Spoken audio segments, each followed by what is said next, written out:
If all you know about Atlanta are parties and Instagram flexes, you're sleeping on a gold mine. Behind all the hype, black women are running businesses that pull in millions and make moves most people don't even see. From startups fighting hunger to media bosses owning the airwaves, these are the black women rewriting the rules of wealth in Atlanta. Stick around to find out how some of your faves made their money. 5. Dr. Tiffany Bussey, $1.8 million. Dr. Tiffany Bussey is that mentor everyone wishes they had, the kind who sees potential in literally everyone and has receipts to prove she knows how to turn small ideas into big moves. Her net worth sits at around $1.8 million, which is pretty solid for someone whose entire career is built around helping other people build theirs. She's not just about money though, she's about impact, and in a city like Atlanta that is packed with hustlers, creators, and dreamers, she stands out as the quiet architect behind a lot of success stories. Tiffany did not wake up one day and become the director of the Morehouse Innovation and Entrepreneurship Center. Before she got here, she was a kid who loved learning structure and figuring out how people and systems worked. It's the kind of childhood that makes sense in hindsight, the type that shapes someone who becomes a strategist instead of a spotlight chaser. Her academic journey took her through higher education and into advanced levels of training. By the time she stepped into leadership, she was prepared in the best way possible. Her early career was basically the warm-up round to everything she has become now. Every job she took, every project she worked on, and every room she stepped into added another layer to her expertise. She was building experience in entrepreneurship, supporting economic strategy and research long before she ever became the big name she is today. What makes her story even cooler is that she did not climb the ladder by stepping on people. She climbed it by pulling more people up with her. When she became the director of the Morehouse Innovation and Entrepreneurship Center, MECCA, it was like handing the mic to someone who already knew exactly what song to sing. At MECCA, she designs programs that help minority entrepreneurs not just start businesses, but create businesses that last. She trains them, guides them, researches with them, and basically acts like a GPS for their startup dreams. Under her leadership, MECCA has turned into one of Atlanta's strongest support systems for upcoming entrepreneurs, especially young black founders who don't always get access to the same opportunities as others. In 2025, she earned a huge recognition when she was named one of Atlanta's top 100 black women of influence. That list is not some random popularity contest. It's a collection of leaders who actually move the city forward. Women who run big organizations, build new pathways for others, and influence major decisions. Tiffany being on that list was not just a congrats moment. It was a we see you and we know you're changing the game moment. Her work has also put her on podcasts, panels, interviews, and conferences. She's that guest speakers invite when they need someone who isn't just smart, but actually says something worth listening to. Her insights on entrepreneurship and community development have been shared with audiences across industries, and people always walk away with at least one thing they didn't know before. Now let's talk about money for a second. Her net worth being around $1.8 million makes sense when you think about the different ways she earns. She's a high-level administrator, a strategist, and a consultant. Her leadership roles come with solid compensation. She does brand partnerships and sponsored content. She also participates in community and business initiatives that come with revenue opportunities. She's not flashy about it, but the numbers are there. But if you ask anyone around her, they'll tell you that her real currency is influence. She helps build ecosystems. She helps shape economic opportunities in Atlanta. She helps people who normally get overlooked finally get noticed. And honestly, that's priceless. A lot of entrepreneurs who are succeeding today will tell you that something Tiffany built or led or supported made a difference in their career. Another thing that's cool about her is that she's always pushing for equitable business ecosystems. She's obsessed with making sure underrepresented communities don't just get invited to the entrepreneurship table. They get a voice at the table and a chance to build their own table if they want to. By the time you learn everything about her, you start realizing that she's proof you don't have to be the richest person in the room to have the biggest impact in it. And speaking of impact, the next person on this list made hers when she saw food waste in America and decided to fix it with technology. Let's get into her. 4. Jasmine Crow-Houston, $7 million. Jasmine Crow-Houston is the kind of woman who proves that changing the world is not just for superheroes in movies. She literally looked at how much food was getting thrown away in restaurants, grocery stores, and events and said something like, "This does not make sense when people are still hungry." And instead of just complaining about it online like the rest of us, she actually built a system to fix it. That system became Gooder, her company that turns unused food into meals for communities that need them. Her net worth is estimated at around $7 million, but honestly, the impact she has made feels like it is worth way more than that. Before she became the face of food waste innovation, Jasmine was basically that girl in school who always had a project going. She grew up in North Carolina, where she loved helping people and organizing things. As she got older, that energy turned into real work, like running community events, writing, and managing charity projects. She did not start out as a business mogul. She started as someone who simply cared a lot. And when someone cares a lot and refuses to stop, things get interesting fast. Her big shift happened when she started hosting pop-up dinners for people experiencing homelessness. She used her own money, her own connections, and her own creativity to make it happen. She would get leftover food, cook meals, and serve them with actual dignity. No cheap plates, no rushed distribution, just good food for people who deserved good food. One of her videos from 2017 showing her cooking for hundreds of people went viral, and that is what pushed her idea into a real business. By 2018, Jasmine Crow-Houston officially launched Gooder in Atlanta, and that marked the moment her vision turned into a full-blown movement. Everything literally blew up in the best way, because Gooder was unlike anything people had seen before. It is not a charity in the traditional sense. Gooder is a fully operational company with real employees, advanced technology, and contracts with businesses across the United States. Jasmine built a system that solves a massive problem while also creating a sustainable business model. What she created is essentially a logistics platform that tracks surplus food and makes sure it gets redirected to communities in need before it goes to waste. You can think of it like Uber, but for food rescue, where efficiency, technology, and impact meet. Gooder uses blockchain technology to keep everything transparent. It monitors what food is being saved, where it is going, and the measurable difference it is making in communities. This system also reports all of the data in a way that is clean and easy to understand, so businesses partnering with Gooder can see exactly how their surplus is being used and the impact they are having. This level of accountability is part of why so many large companies and organizations trust Gooder. It is reliable, measurable, and impactful. Some of Gooder's notable partners include major airports, large corporations, and event venues that generate huge amounts of food waste every day. By working with these businesses, Gooder not only helps reduce the amount of food that ends up in landfills, but also provides thousands of meals to people who need them.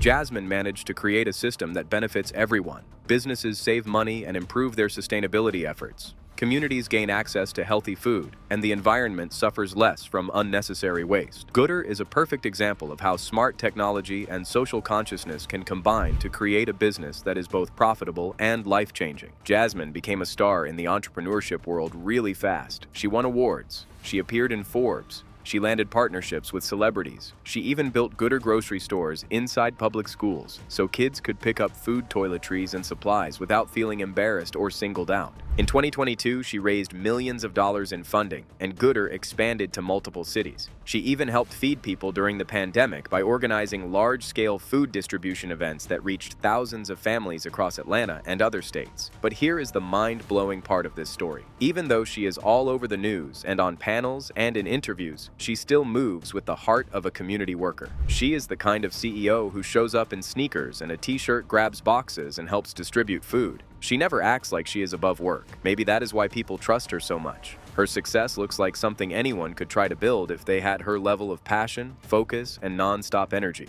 Her net worth, sitting around $7 million, comes from Gooder's value brand deals, speaking engagements, consulting, and the growth of her company across multiple states. She also landed several high-profile awards, including Atlanta Innovator of the Year, and recognition from major organizations that focus on tech equity and social impact. She built a company that not only makes money but also saves businesses money, treats communities with respect, and fights a problem that everyone pretended was too big to solve. Just when you think that is already impressive enough, wait until you see the next woman who created a money machine out of TV. 3. Kandi Burruss. $30 million. Kandi Burruss is one of those people who makes you rethink what it means to be successful because she does not just win in one lane. She wins everywhere. Music, TV, food, branding, real estate, you name it, and she's probably touched it and made it profitable. Her net worth sits around $30 million, which is insane, but honestly not surprising when you look at how long she has been making hits and flipping her fame into real business moves. Most people first knew her from Xscape, the R&B girl group that blew up in the 90s. She was literally a teenager when she started writing and performing, and she has always been the girl in the room who understood money and creativity at the same time. When everyone else was focused on fame, she was focused on ownership. That is how she ended up writing some of the biggest tracks in pop and R&B history, including songs for Destiny's Child, TLC, and Pink. One of her most famous writing credits was No Scrubs, which still makes money today because people never get tired of it. By her early 20s, she was already a Grammy-winning songwriter. Not many young artists could say that, but Kandi did not stop at music. She became a full businesswoman. When she joined Real Housewives of Atlanta around 2009, she basically turned reality TV into a business funnel. Every season, she launched something new, a product line, a show, a brand, and her followers showed up every single time. Her restaurant game became one of her biggest Atlanta moneymakers. She co-owns Old Lady Gang, which opened around 2017 and became a full-blown hotspot. She also opened Blaze Steak and Seafood. Both restaurants did not just attract fans from the show, but real customers who loved the food and the vibe. And because Kandi is always thinking like a boss, she stacked her restaurant wins on top of her TV checks and her music royalties. She also owns Bedroom Kandi, which became a multi-million-dollar brand. She launched Kandi Coated Cosmetics. She produces shows. She acts. She invests. It is like she wakes up every morning and asks herself, what else can I build today? And then actually goes and builds it. But the coolest part about her is how she represents Atlanta. If you talk about Atlanta's entertainment scene, you literally cannot leave her out. She helped shape the sound of the city. She helped build businesses in the city, and she helped put Atlanta women on the map as serious bosses. But while Kandi turned talent to business, the next person saw food waste in America and decided to fix it with technology. But while Kandi turned talent to business, the next woman turned a single vegan food truck into a $100 million brand and national movement. 2. Pinky Cole, $100 million. Pinky Cole is one of those people who makes you wish you could bottle her energy and sell it because it seems endless. She is a boss, an innovator, and someone who literally turned a food truck into a nationwide cultural phenomenon. And it comes from branding, expansion, community influence, and being a trendsetter in the food scene, especially when it comes to plant-based soul food. Born on December 8, 1987, Pinky grew up knowing she wanted to do something different with food. Even before she started Slutty Vegan, she was obsessed with creating food experiences that were fun, bold, and unapologetically her. She wanted to show that plant-based eating does not have to be boring or bland, and that it could honor traditional soul food flavors while also being healthier for people and the planet. Her first attempt at the restaurant game was not a walk in the park. She lost her first restaurant to a fire, and most people would have quit. Not Pinky. She treated it as a learning experience, figuring out how to take the risk and come back even stronger. That resilience set the stage for what was next, the birth of Slutty Vegan. She launched the concept as a delivery-only food truck in September 2018 in Atlanta. The name itself was bold, the marketing even bolder, and the food game completely next level. By early 2019, Pinky Cole opened the very first physical Slutty Vegan location in Atlanta's Westview neighborhood, and it quickly became an instant sensation. From the moment the doors opened, lines started forming and people would wait for hours just to get their hands on one of her famous plant-based burgers. The excitement was not just about the food, though that was already incredible. The menu itself is known for its pun-filled names that are funny, clever, and unforgettable. Pinky made sure that the entire experience was just as entertaining as the food. Every visit felt like an event. Fans shared pictures of their burgers on social media, posting stories about the long lines, the colorful branding, and the vibrant energy that the restaurants radiated. It became impossible not to notice Slutty Vegan if you were anywhere near Atlanta. The expansion of Slutty Vegan happened quickly because the demand was so high and the concept was so unique. By 2023, the chain had grown to 11 locations across Georgia, New York City, Birmingham, Alabama, and Dallas. Each new location maintained the same playful energy, bold aesthetic, and focus on delivering plant-based soul food that communities often struggled to access otherwise. Pinky made sure that every restaurant felt authentic and fun, proving that business growth does not have to come at the cost of personality or community focus. But she did not stop at just restaurants. She expanded her brand into merchandise, creating items that fans could buy to feel like part of the Slutty Vegan culture. She also generated pop culture buzz through clever marketing and media attention, turning her restaurants into a national conversation. Slutty Vegan became more than a place to eat. It became a movement, showing how creative branding and community-first thinking could turn a simple idea into a massive business and cultural phenomenon. Pinky's success is also rooted in giving back. She is deeply involved in Atlanta's local economy and community projects. She hires locally trained staff in leadership and customer experience, and she supports programs that empower young Black entrepreneurs and students. Her story is not just about making money. It's about creating a movement, a brand, and a culture around good food and opportunity. Her net worth comes from her restaurants, merchandise, brand partnerships, media appearances, and other ventures connected to Slutty Vegan. She has proven that a bold idea executed with passion, humor, and strategy can translate into millions in revenue and cultural influence. The combination of creativity, business savvy, and heart is what makes Pinky Cole one of Atlanta's richest and most inspiring self-made women. Even though her empire is based on food, What makes Pinky really special is how she built it into something bigger than herself. She created jobs, inspired a generation of young entrepreneurs, and gave Atlanta a brand that is recognized nationally for both quality and culture. Her story shows that sometimes taking risks, being unapologetically yourself, and listening to your community is the formula for massive success. And speaking of success that lasts and scales, the next person on this list took her vision beyond restaurants and culture into a media empire. She built one of the largest African-American-owned media companies in the entire country. If Pinky turned food into culture, the next woman turned media into influence and wealth on a national scale. Let's get into her. 1. Kandi Hughes, $250 million. Kandi Hughes is basically the definition of a trailblazer. Her net worth sits at around $250 million, making her the richest woman on this list by far, and she earned every single cent through grit, vision, and an insane work ethic. What makes her story so inspiring is that she did it all while creating spaces for Black voices in the media at a time when doors were being slammed in their faces everywhere. She did not just work in an industry where representation was minimal, she changed the game and built an empire from the ground up. Kandi was born in the 1940s and grew up in a world that was stacked against her. She faced poverty, instability, and the kind of social barriers most people today cannot even imagine. Despite these challenges, she showed resilience and creativity even as a child, finding ways to make her voice heard and learning how to navigate life on her own terms. These early lessons in perseverance, problem-solving, and self-advocacy stuck with her and laid the foundation for everything she would build later in life. Kandi learned quickly that her voice mattered and that she had to work harder than everyone else just to have a seat at the table. Her career began in radio in the early 1970s, which was not easy for a young Black woman at that time. She literally lived at her station at times to make sure the business kept running. Those long nights, weekends, and sleepless periods paid off because Kandi learned the ropes from the inside out.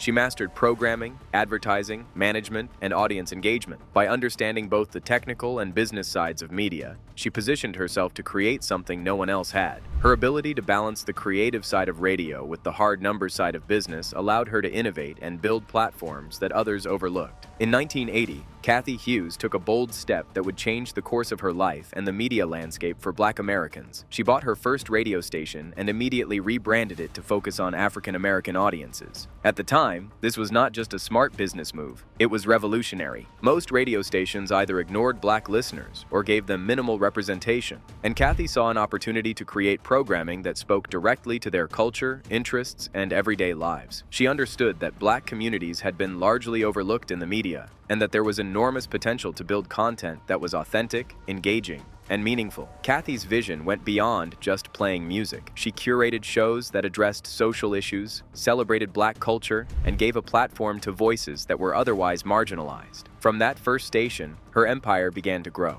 She expanded carefully and strategically, eventually building what became Urban One, formerly known as Radio One. Today, Urban One owns more than 50 radio stations across the United States, including Atlanta's WHTA-FM, and it also operates television networks and digital platforms that cater to African American audiences. This expansion was not just about increasing revenue, it was about creating influence, shaping culture, and ensuring that Black communities had a presence in media that was controlled and represented by them. Urban One has become a symbol of Black media ownership, showing that it is possible to create a nationwide platform that celebrates and amplifies the experiences and stories of Black Americans, while also running a successful business. Kandi's decision in 1980 was the foundation of a legacy that continues to impact millions today, proving that vision and courage can turn an overlooked opportunity into a powerful and lasting institution. Her approach was always strategic. She invested in the people around her, trained leaders, and built systems that allowed Urban One to scale effectively. She also passed on the legacy to her son, Alfred Liggins III, who has served as CEO, ensuring that the company would continue to thrive beyond her leadership. Urban One now reaches millions of people every day, shaping culture, informing communities, and giving Black voices the platforms they deserve. Kandi's net worth of $250 million comes from stock ownership in Urban One, her salary, dividends, and other business investments. Beyond the numbers, though, her real wealth is in influence. She created platforms that allowed stories, opinions, and ideas from Black America to reach the masses. She opened doors for countless professionals in media and entrepreneurship and proved that with vision and tenacity, you could turn even the smallest investment into a nationwide empire. What sets Kandi apart is that she never chased fame for fame's sake. Her focus was always on building an institution, a company, and a movement. Urban One is not just a media company, it is a cultural powerhouse. From news to music to lifestyle programming, Kandi shaped content that mattered and made money while doing it. She received numerous awards and recognition for her trailblazing work, including being honored as a pioneer in media and entrepreneurship. Her leadership has inspired generations of women, especially Black women, to pursue ownership and influence in industries where they were historically excluded. Kandi Hughes' story shows that real success comes from understanding your market, taking risks, investing in your community, and never giving up, even when the odds are stacked against you. She proves that wealth and influence can go hand in hand with purpose, and that building something lasting is always more valuable than chasing short-term gains. Her journey is a masterclass in resilience, strategy, and vision, and it is a reminder that the power of media ownership extends far beyond profit. It shapes culture and creates opportunity for generations to come. And there you have it, 5 self-made Black women whose empires shape Atlanta's economy and culture. Which one of these females fascinated you the most? Let us know in the comments. And for more such peeks into the lives of the rich, take a look at our channel.